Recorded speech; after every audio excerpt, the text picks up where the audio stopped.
So hello guys, I'm here at UP Maragondon, Cavite na. Earlier, I tried live streaming for 34 minutes kaso hindi siya natapos kasi nga I promised with my Wi-Fi connection. So I'm recording this just to continue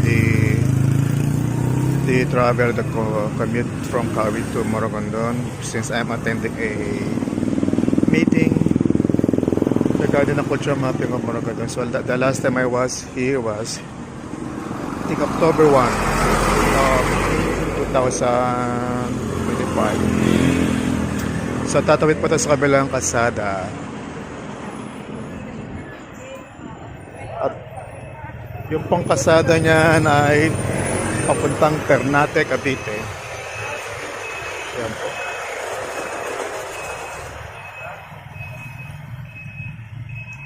So it's a barangay road that leads to an elementary school and PUP, Polytechnic University of Philippines.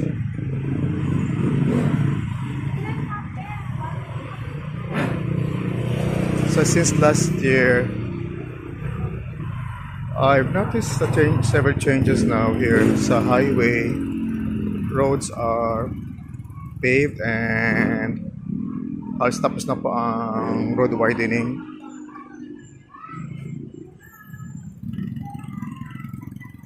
Forgot the name of this barangay. Itong kalsada nito leads up to the church of Maragondon and the municipal building. This actually leads to the poblacion or the town proper. Ayun, Barangay Garita. This is Barangay Garita. And this is the Maragondon Elementary School. So lalakad po tayo ha. Hindi ko na ginamit yung gimbal ko. I'm having trouble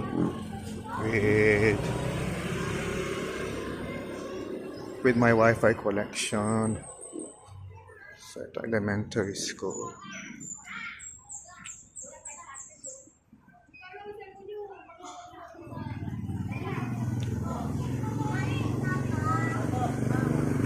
So mano-mano po tayo ngayon ng manual ha. I'm holding my Realme 5 Pro. Handheld po tayo. This is the barangay. Barangay complex sa Barangay Garita.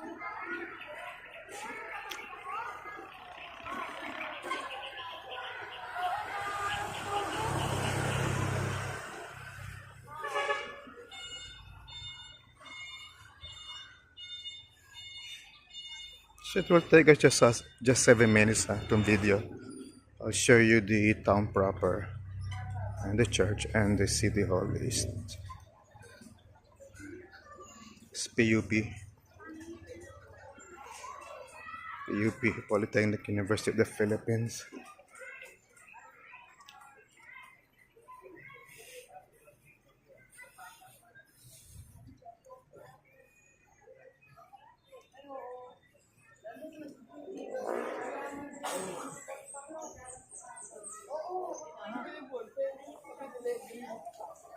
Ito palang PUP, sorry.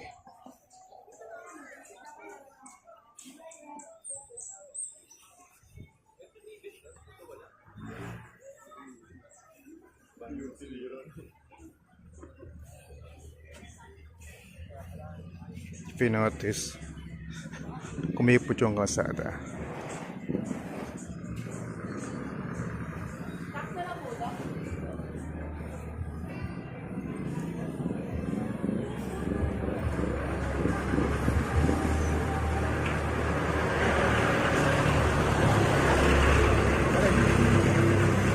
(10:30) pa naman ang meeting ko with Direct Lester Marana. Dito pa mag-lunch mamaya. Rodas Eatery. There's 7-Eleven.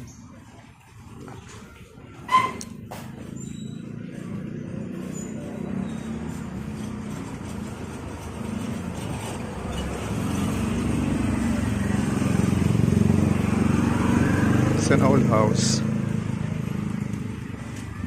Bahay yata ito ng ano, a former congressman from Cavite. I forgot the name.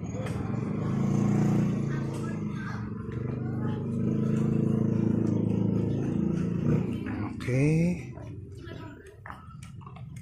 We are approaching the municipal building. Sa corner as usual, 7-Eleven. It's such a small town, but very historic.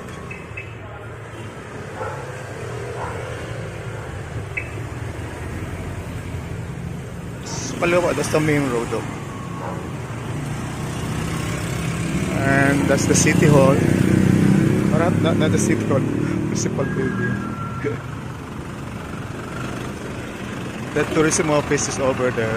We'll have the meeting there with admin Noah Kasi. This is the town plaza. We're going to the church. So sarang 6 minutes na. 6 minutes na to. Town plaza. Again, the city. The municipality building. The main road. Pagkanda of this road. Alpha Mart here.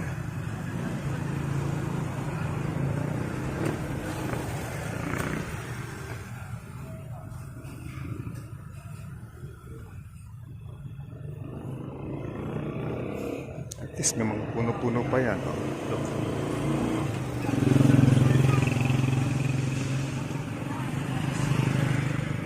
Sige, pasok muna tayo ng konti sa ano. Rather, sandali sa plaza.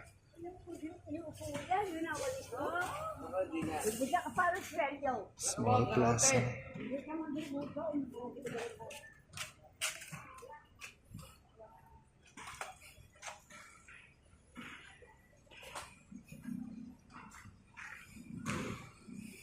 Ginagawa, inaayos nila.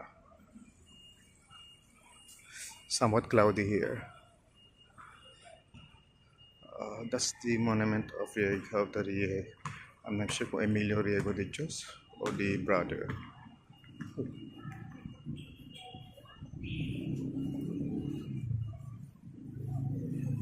Maragondon. Bakit Maragondon? Derived from the term Tagundon. Tagundong ng river. Okay, bukas ba rito? Okay, it's open. The gate is open. So we're going to the church.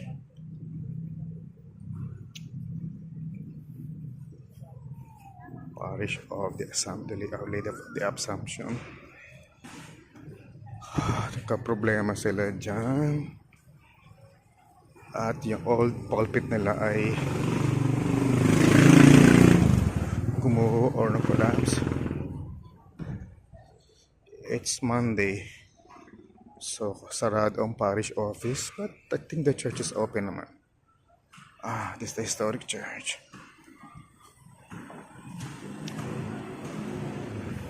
Saan na ba tayo? Street. You know, this is the problem some municipalities. Hindi mo linaw ang mga signages ng kasada. It's the Church of Our Lady of Assumption. Tingnan nyo. Walang pangalan ng mga roads.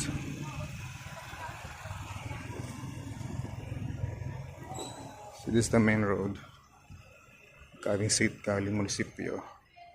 And this is the church.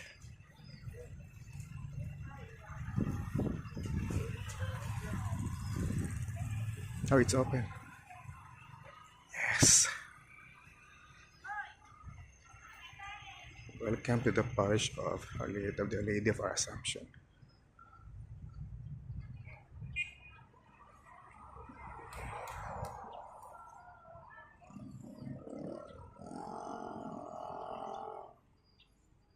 This is the entrance.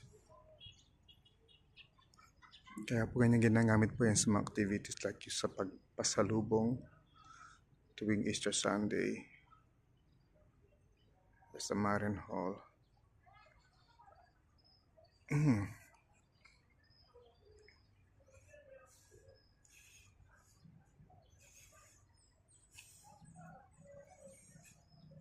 tayo sa likod. I'll show you the entrance to the cemetery. Mind you guys, this is one of the few churches or church complex that has the old cemetery beside it or at the back of the back of the property. Yung sa Kalaka, San Rafael, nasa likod pero in a few meters pa. Ito, look, the cemetery is right at the back of the church. Ayun pa yung tinatawag natin Campo Santo.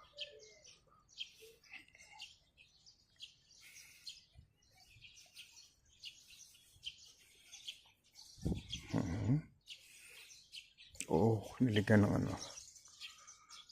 ng garahe ito.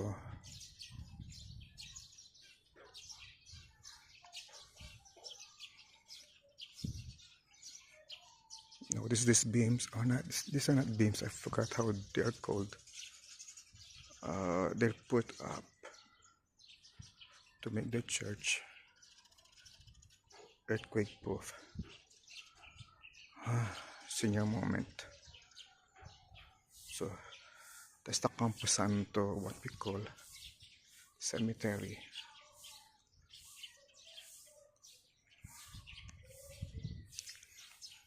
It's the back of the belfry.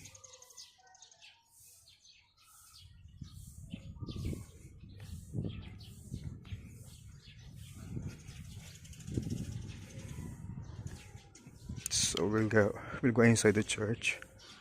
Pasok tayo. Although I think it's quite dark at pagkantong Monday, rest day ng mga pari at ng parish staff. So they don't turn on the lights sa loob ng church.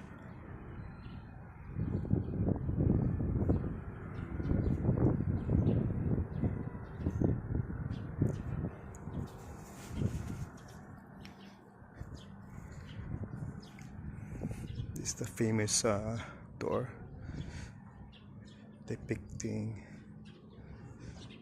the galleon trade.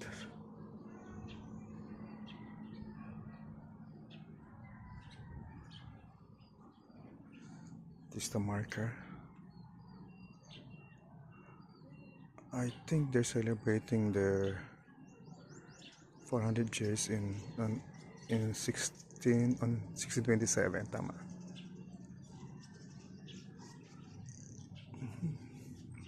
It's the convent.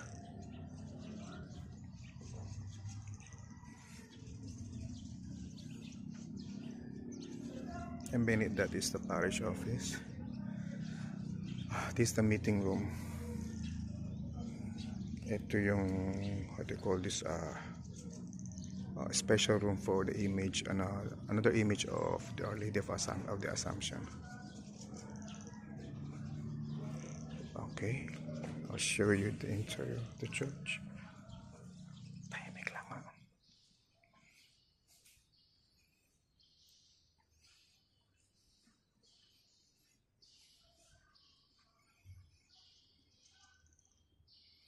That's a retablo.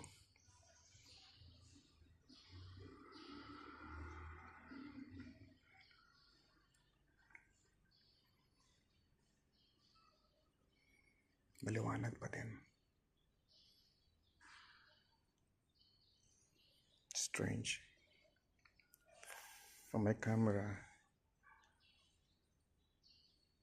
it's bright. Pero sa actual, madilim po siya.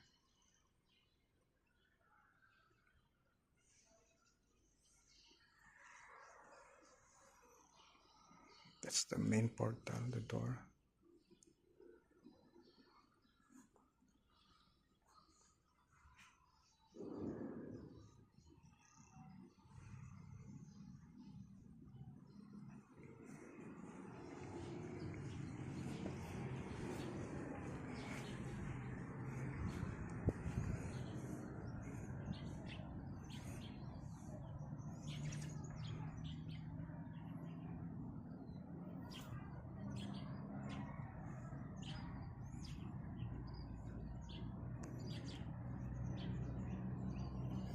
So this is it, guys.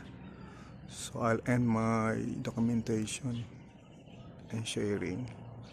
So I hope you guys enjoy and learn from this. So thank you so much for your patience. Huwag ka magkasawa. Again, sharing a lot of things about Philippine culture, and this one of them. Ang meeting namin is about continuing the cultural mapping of Maragondon. We haven't finished. Nasa phase 3 na po kami. Hopefully within this year matapos na po yan, kasi next year po ay mag-celebrate ang mga simbahan ng Maragondon ng 400 years. Tama ba? Tama, 2027. Thank you so much, guys, for watching. Bye bye.